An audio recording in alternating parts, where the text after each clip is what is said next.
here we are. And what we're going to talk about today is what I like to call super mom syndrome. Super mom syndrome.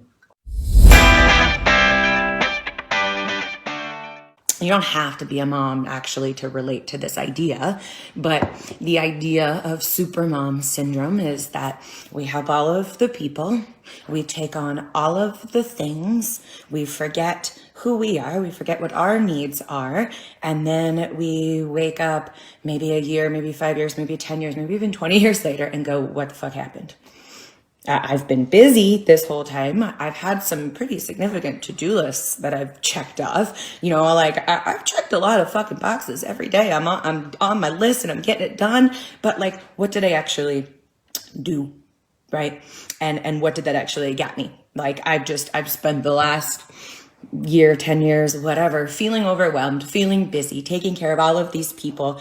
And this is where a lot of women come to me when they begin my transformation program, is that they're at this point of like, I have put everybody else first. I have been busy. I have been overwhelmed. I have been stressed out. And it is now reflected in my body, in my energy levels and how I feel, and in my head, you know, and how I feel about myself, because I feel like I let myself down, right?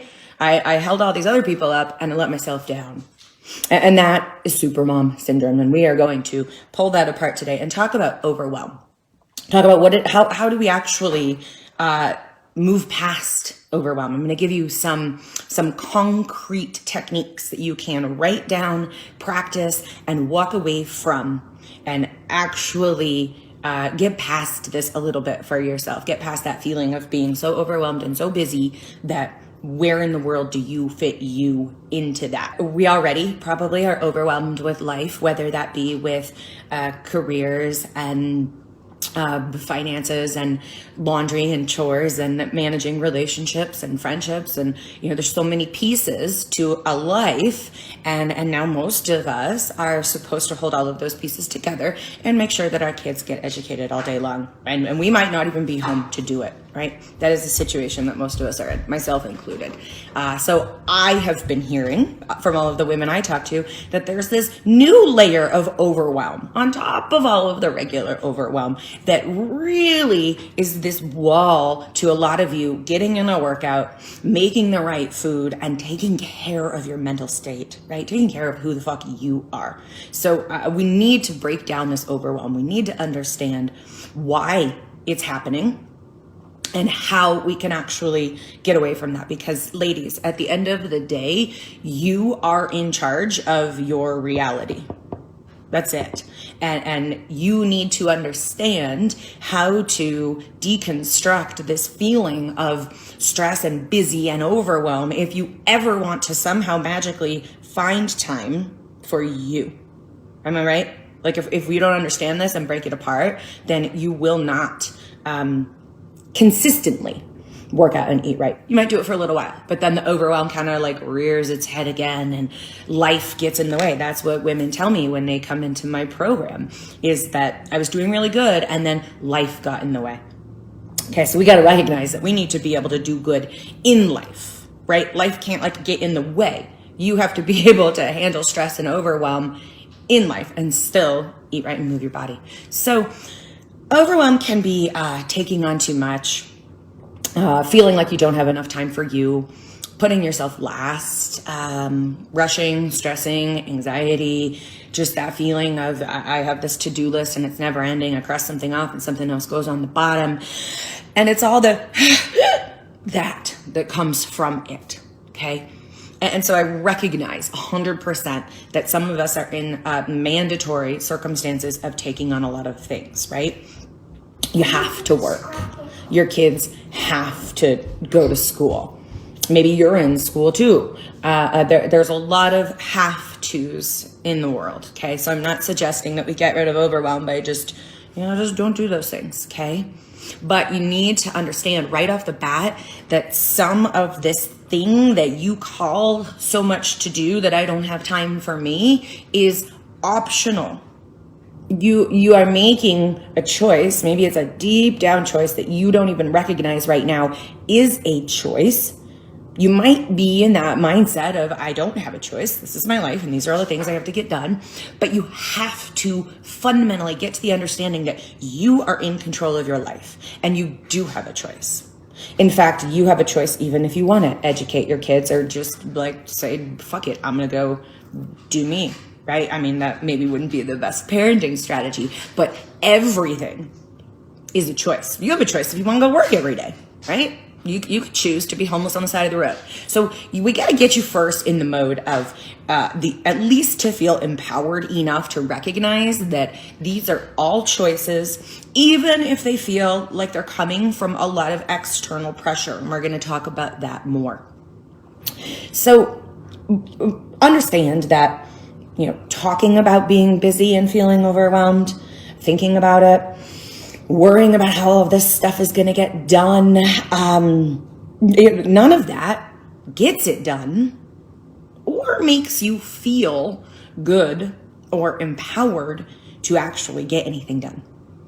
In fact, like the more you talk about it and think about it and worry about the to-do list and the stuff and the, oh my gosh, how is this all going to work? How am I going to do this? How am I going to handle? The more you do that, there's a really good way to spin out and paralyze you. Just paralyze you. And then that's when we create maladaptive behaviors to cope with that feeling. Meaning we drink, or we eat, or we procrastinate. We find something else to do that feels easier than that feeling of like, oh my gosh, there's so much to do. We yell at our kids. We watch too much TV. We have a lot of maladaptive behavior patterns because we're thinking about and worrying about and talking about, oh my God, I'm so busy. All this shit's going on. I can't handle it. There's so much pressure. And we're not making a conscious choice to handle those feelings. So the unconscious, the subconscious, the habitual pattern, the choice is usually I'm going to eat, I'm going to drink, I'm going to watch Netflix, I'm going to maladaptive behavior. I'm going to do things that aren't on track with what I actually say I want in my life, okay?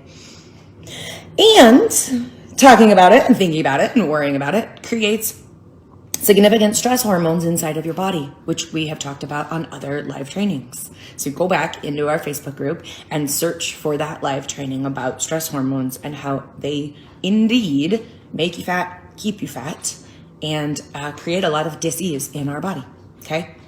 So you got to understand, like, that's the what of overwhelm, the supermom syndrome. That's what's going on. So let's talk about why. And I think most of you would say, why am I overwhelmed? Well, I have a lot of shit to do. Claire? Duh. Okay? I do too. I'm a single mom. I have 2 kids. I run a business. I work out every day. I do the same laundry and dishes and chores as all of you. I got the same pressures, right? And of course, some of us have way more pressures, and some probably don't have very many. So let's acknowledge that. But for the most part, we need to recognize when we are saying, I'm so busy, there's so much to do, I made a to-do list, I got to get all this stuff done. We need to think about what are we getting from that feeling? What are we getting from feeling busy? Usually, if we really stop and look at that statement right there, we are feeling, maybe we feel needed. Maybe we feel validated. Like, this is my job and I'm doing it. Look at me. I got all these things done that I'm supposed to do. That happens a lot for stay-at-home moms who don't feel like they're contributing because they're not bringing in money. And so they do and they do and they do and they do. And they're like, oh, look at all this shit I did because yay, now I'm worth it. I pulled my weight, right? So for a lot of people, the taking on of all of these things and taking care of everybody else is about feeling needed and feeling validated. And we need to consider, who would we be without all of this caring for other people or accomplishing of tasks? This is my baby girl, Emmy, and she is 10 today. Mwah. So who would we be without accomplishing all of these tasks? Who would we be if there wasn't the to-do list and the things to check off? Where would that leave us? There's a lot of drama in the feeling of overwhelm. You know, when someone says, how are you? Or if you haven't seen somebody in a long time and there's that little catch up, how have you been? Oh, good, good. Just so busy, so busy. It's like this reply that's so habitual. Let's talk about the busy. Let's pat ourselves on the back for the busy. It's a badge of honor that your calendar is full. I'm so busy. Look at me go. Look at all of these things I accomplished. Look at all the boxes I checked off. Yay, go me. And that's a lot of a cultural thing. So a lot of a Western culture, Western values of how much can you do? How much can you produce? How many things can you accomplish? Go, go, go, go, go. And if you're not like that, you feel somehow like I'm not good enough. I'm not doing enough. And especially as a mom, we just feel like we need to hold all of the pieces together for everyone. Okay. So when we look at overwhelm and how to get past overwhelm, we need to look at why it's there. What am I getting from the to-do list and the being really busy? And I know right now some of you are saying like, I'm not getting anything from it. I just have a lot of shit to do. Okay. And I'm going to challenge you, like, even if you feel that way, to just like go past that in your head when you're doing journaling exercises about this and just consider, okay, if there was something I was getting from this, what would it be? I guarantee that part of you is filling up yourself, making yourself feel validated, feel good because of the amount of shit that you are capable of getting done in a day. Even though at the same time, we're like, I don't want to do all this stuff. Why is it here? I hate it. I'm so overwhelmed. I have no time for me. I can't work out. So ladies, I want you to take a very hard look at that as step one of getting past the stress and the overwhelm. What is it doing for you right now? We are very attached to that drama of being busy. Okay. So once we get past that, once we understand kind of what overwhelm is and recognize that we are in control of how much we choose to take on or not take on, we are ultimately the deciders of our own life. As much as you might say everybody else is needing you, you are the decider in your own life. Recognize that. Then recognize, what am I actually getting out of the to-do list, the busy, the saying, I don't have time to work out because blah, blah, blah, blah, blah needs to happen. And it all has to happen first. It all has to happen before you get to do your workout. Okay. And then we need to actually learn to cope with that, right? Because now we just have all this information. We have all this data about ourselves and how we're functioning.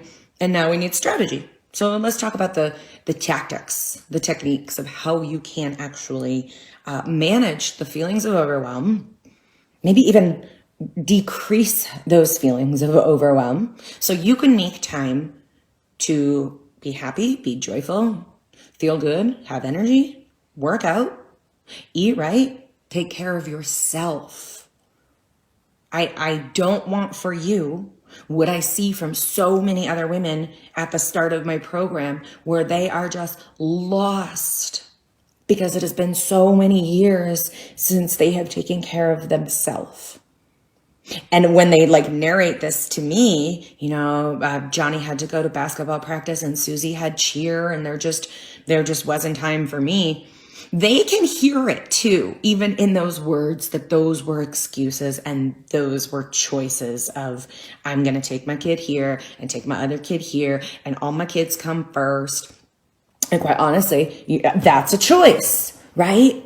That's a choice. No one is holding your feet to the fire and saying that has to be done before you get to do you. You're making that choice. Okay. So how do we cope with the idea of there's not enough time? There's just not enough time in the day, right?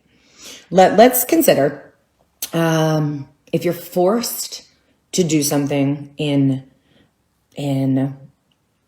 a day, like you get it done, when there's something absolutely pressing that has to happen. I know you all have had something like that come up in work or kid life or relationship life, when you're forced to do it, you get it done. Okay? So time is there. It is there. It's always there. It's just what you are putting in the forefront of what needs to happen. And a lot of that is your belief system of what should be at the forefront. What should be. There's this whole big should in our life of I should take care of my kids. I should do all the laundry, whatever your should is, okay? And if you have 1 year to get something done, or you have 1 day to get that same thing done, you're going to get it done. I know you've all seen that happen. And so why are we not able to apply that to exercising? Okay. The idea that we do not have enough time to eat right, by the way, is bullshit. I'm going to call all of you out on that right now. That is the biggest load of crap. Okay. It takes the same amount of time to eat good as to eat bad. There's a lot of you who just don't eat because you say you don't have time. That strategy, like, we just got to draw the line of like, I'm going to take care of myself. I'm going to fucking eat. I'm going to stop what I'm doing. Nothing is as important as me having a meal so I can feel good and have energy to get through my day. Okay. So for those of you who are so busy that you're just not eating, you got to get real with yourself, ladies. Like, really, your work or your kid or whatever the fuck you're finding yourself doing is so important that you're not going to nourish yourself and fuel yourself. I got to challenge that with like, what is the point then of being alive, being here, having this experience of life, if you're so busy that you can't even like fuel yourself to feel good? If you are not even feeling good, what is the point of being here? Okay. But for those of you who say, I don't have enough time to cook good food, so I'm going to eat crap because it's quicker. It is not. That is a belief system. That is, it's going to take longer at the beginning of this new habit because I don't maybe know how to cook those things. So maybe I have to move a little slower in cooking brown rice if I've never done it before. Maybe. I mean, to me, it's put water and rice in a pan. But it does not take longer to eat good food. That is a habit shift. That is a mindset shift. That is a slowing down enough to pay attention to what you're doing shift. You do not need any more time in your day to eat good versus eat bad. Okay, I'm glad we got that one out of the way. So the I don't have time excuse really is an excuse for exercising, because that is something we have to add on into our life, right? Because nutrition, you do not have to add on any hours to your life. But exercise, yes, we need to find an hour. Okay, so you're not going to find it, you're going to make it. And that's the tactical strategies that we're going to talk about here. You will not just find it if you're looking around for your extra hour. Where is it? No, you have to be an aware enough person in control of your own life enough to make that hour. So how do you do that? Okay, we need to, first of all, respect time. If you want to find time for things, if you want to have time in your life for the things that make you happy, for the things that fill you up, then we need to respect time. Which means be on time, don't fuck around and waste time, stop saying that you don't have time, right? Just even in those words of I don't have time. You say that enough, how disempowered do you feel in the attempt to find time, okay? I don't have time is disempowering. I'm working on finding time, I'm working on making time is empowering. It means the same thing. But that language is going to stop your body in its tracks from whatever the fuck you want to have happen next. Okay? So stop saying, I don't have time. Say, I'm working on making time. Respect that time. Okay? So what I want you to do, strategy 1 here is I want you to analyze. So what you're going to do is take out a sheet of paper. If you're watching this later, cool. Take out that sheet of paper, pause this, and analyze. What are you doing when you're supposed to be doing other stuff? So what are we doing when like the procrastination rears its head and maybe you could go work out, like there might be a little bit of downtime. What are you doing during your day? And I would actually write out like every activity of a day. Literally, like I woke up, I brushed my teeth, I picked up my phone. If you took a little journal and or did it in the notes on your phone and just spent the entire day analyzing your time, maybe every 10 minutes, you just jot a little note what it is you're doing during that 10 minutes and you go back and look at that, I promise you that there's a lot of wasted time. Okay? We need to analyze that. We need to look at what are the distractions for you. What are the things that you're doing when you could be doing something else? Unless you are the kind of person who truly is like productively executing things from the moment you wake up to the moment you go to bed, then there is downtime. There is wasted time. There is time that you are choosing to do X instead of exercise. Ooh, that was good. X instead of exercise. That time for most of us is there. There are some people who work really long hours, come home, make their food, go to bed, get up, take care of their kids, get them to school, and they don't have any of that extra time. Okay, so that really wouldn't apply to you. But I would still say to take the time to analyze your time spending habits. Just like if we want to get healthy financially, most financial advisors will tell you to take the time to analyze your spending habits. You'll maybe keep a 3-day journal or maybe keep every single receipt or something and look at where the extra frivolous money is going out the door that when you currently say, I don't have any money, but then, maybe you're spending money on snacks you don't need or a coffee or a Netflix movie, whatever it is, right? Analyzing that spending habit. You need to analyze your time spending habits if we want to get them under control and feel less stressed and overwhelmed. Okay? So once you have analyzed that, you need to prioritize. You have to look at everything that you're doing and say, what is actually important? What really needs to happen? And what is wasted time? Or maybe that was something I thought was important, but maybe I can look at that and say, nah, it's really not rewarding me internally that much to do that thing. And it's not going to like kill anyone if it doesn't get done. No one's going to die. So maybe I don't need to do that thing. Even though in my daily, really busy life, I keep thinking I need to do that thing. Okay, so you are going to prioritize by looking at what is really important there. Okay, and when you're prioritizing, you got to go like, what needs to happen now? Like what's really pressing, and somebody might die if I don't do it, and what can wait, and get those things on separate lists, right? And even within the like, what is important now? You need to analyze what is the biggest now. What is the one thing that absolutely has to happen? And then the other stuff, we're going to work through the mental aspect of letting go. Because what all of the women inside of my transformation program have found is they understand that my coaching has a tactical aspect, like a tangible here, do X, Y, Z, and a mental aspect. Let's get you right on the inside and feel in a way that is happy and awesome so we can execute the tactical strategies, right? They go together. And I always think that tactical is is the body part. Tactical is the doing.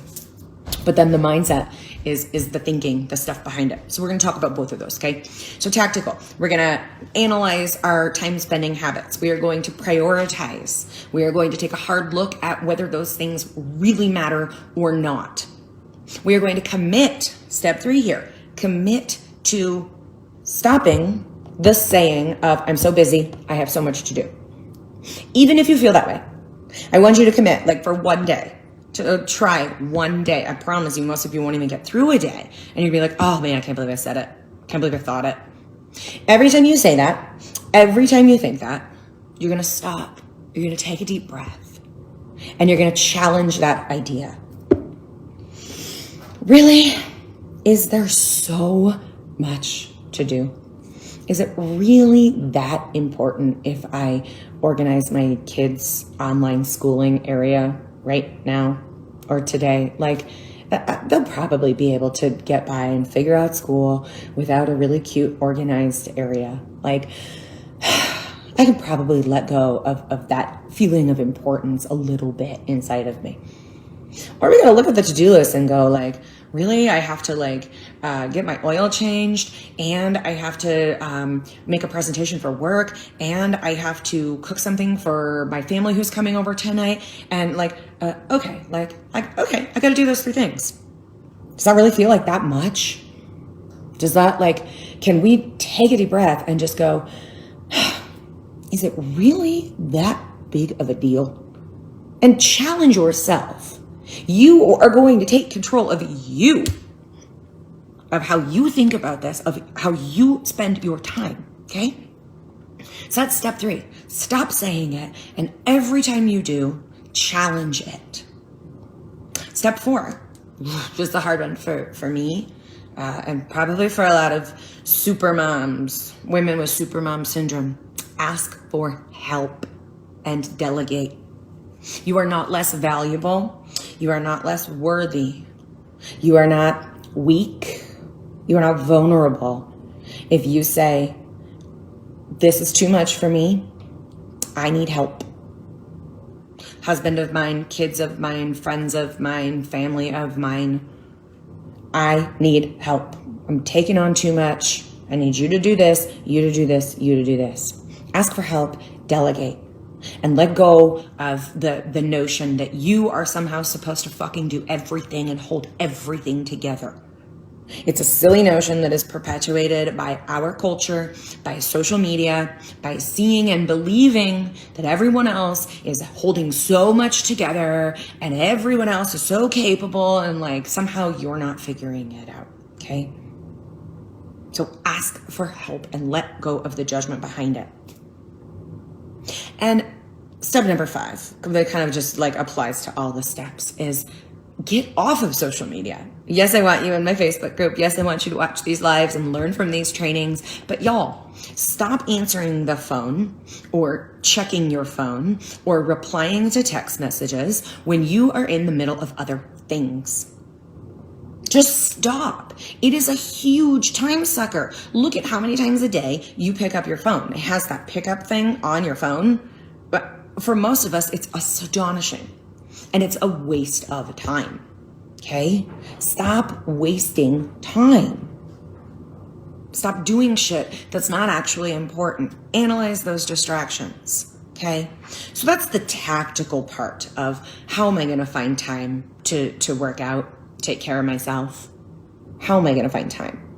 But even if you have all of these tactical strategies, if you don't get yourself right in here, you're not going to feel good enough. You're not going to feel worthy. You're not going to feel deserving. You're not going to feel okay about taking that time for yourself, right? About just saying, that thing's not important. I'm going to go do me. Because there's this little voice that's like, I'm not that important. All of this stuff is more important than me. Okay? And that's a lot of what supermom syndrome is we get so much validation and worth out of the doing of the things that we're fucking not able to validate and give our self-worth and let the doing of the things go.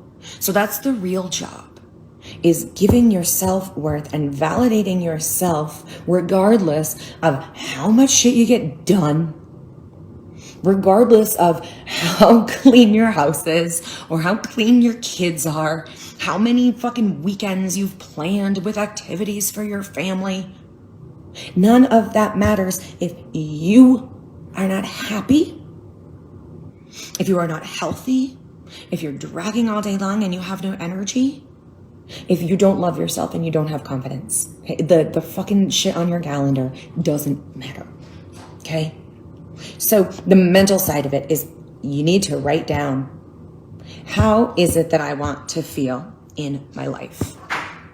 And you need to let the pen go to paper, journaling, do this later, and just flow with it. Get yourself in a quiet space for 5 fucking minutes where you can just narrate how is it that I want to feel in my life?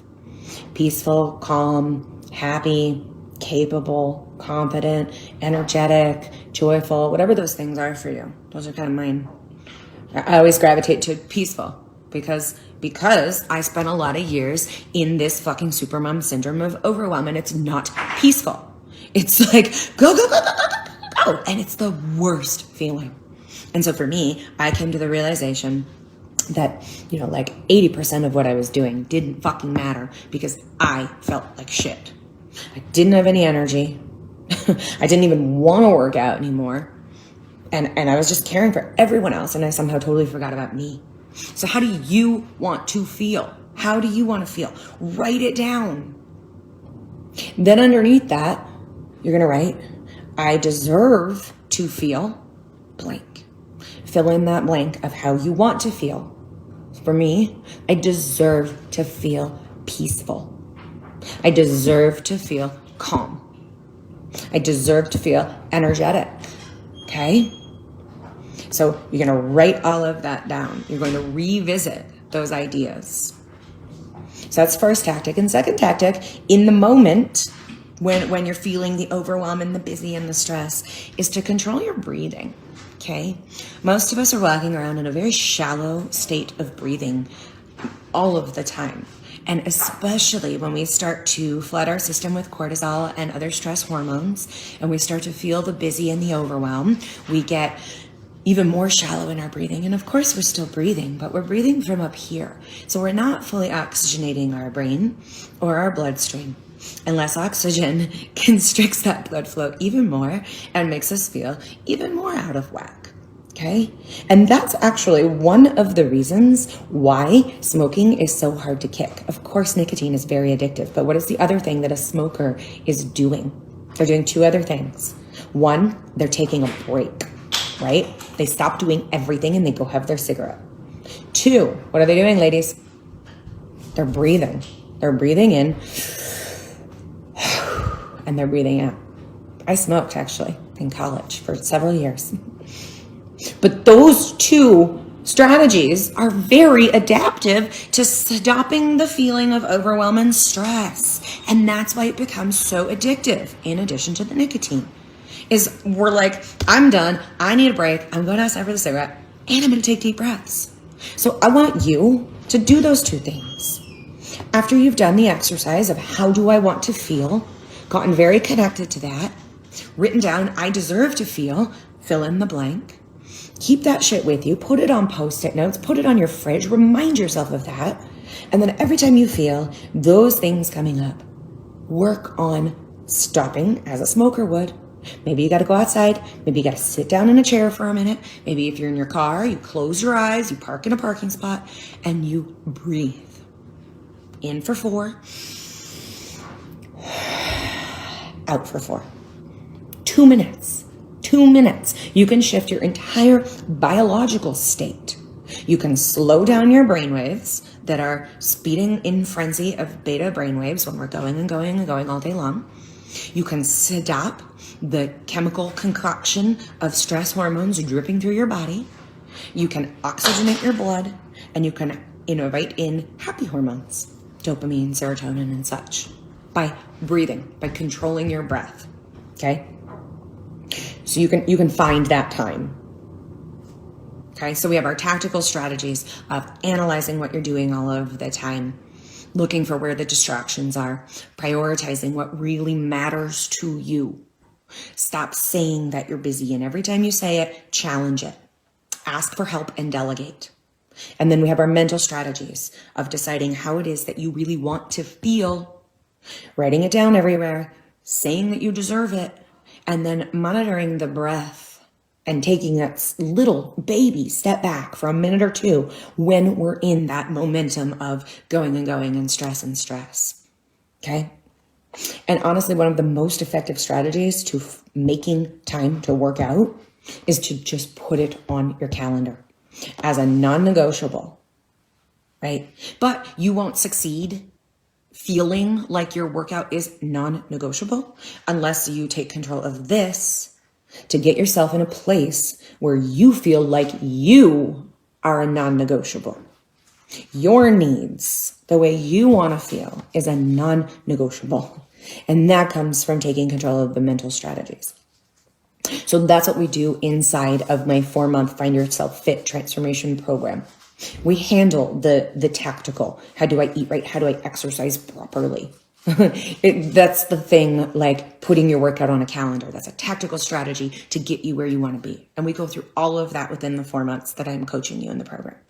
But even more so, we go through the mental state of how do we get you in a place where you feel deserving enough, where you feel like you are going to take the reins and make yourself a priority come hell or high water because you love yourself, because you matter that much. And there are many mental strategies. We went over a couple of them today to get you into that space, but there are dozens and dozens and dozens of ways that you can get control of this so you can get control of this, because they are connected. We need to stop acting like one is not connected to the other when we are trying to change one. I hope that makes sense to you all. If you want to learn more about the program, see if what I do is a fit for you and for your goals, then you can book a call with me or someone on my team.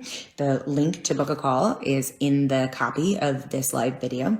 And we'll talk through your goals. We'll talk through your history, figure out what it is you're struggling with, and decide together if what I do is your way to a happier, healthier, sexier, more energetic you. Okay. So happy Monday. I hope y'all have a beautiful week. I will be on here next week at 8:30 for another live training session. Mwah. Bye, ladies.